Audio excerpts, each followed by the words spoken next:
Alright, here's a quick lesson. Pretty simple idea you can utilize.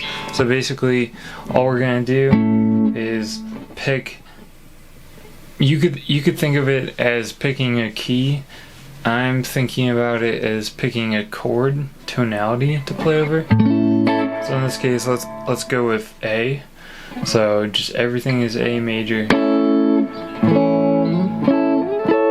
You know, you could say we're in A major, but I'm gonna avoid hitting some D notes. So all we're gonna do is basically pick a chord and kind of just play the chord all over the neck like this. 1, 2, 3, 4.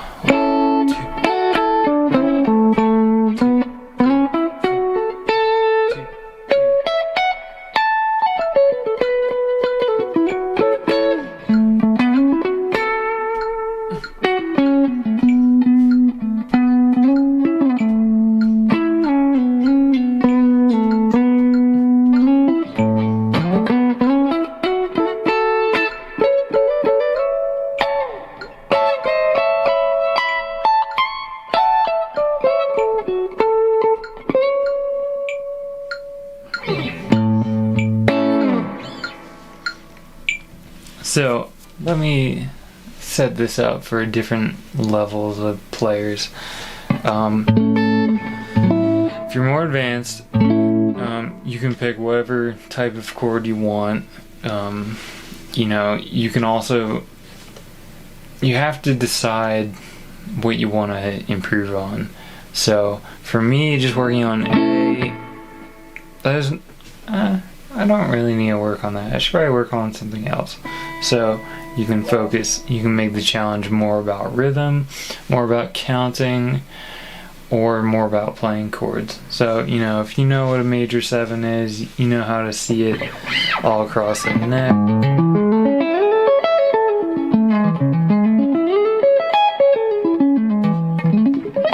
You know, you don't have to worry too much about what I'm going to say about what to play over a chord, obviously, because you already understand. If you don't, this isn't really a video where I'm going to explain a ton about it, but basically, you know, this is a little more advanced, but you're just looking to make it sound like you're playing an A chord. Like that. It's like a little Hendrixism. It's not specifically A. It's an A and an E, which are from A. And then you're going up to this F sharp, which is not from A. So you just gotta understand why it's still in the tonality of A.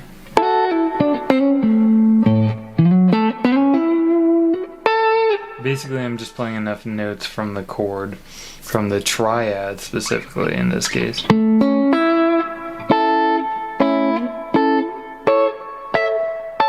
know, so if you don't know your triads, learn them. They're really important. But so I'm going to emphasize notes from the chord, and mostly in this type of sound, I'm just going to play pentatonic stuff, except for that.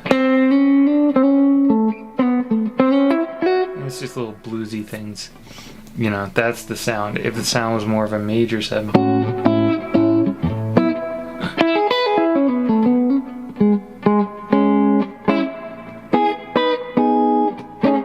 You know, that's a different topic for another day. But basically, you know, if you're playing a major chord, play major pentatonic stuff over it and double stops and whatnot. We'll keep it basically as simple as that. So on the chord side of things, just pick a chord, play the chord, try to play in different positions and stuff. Like in A, I want to play stuff up here and down here and down here.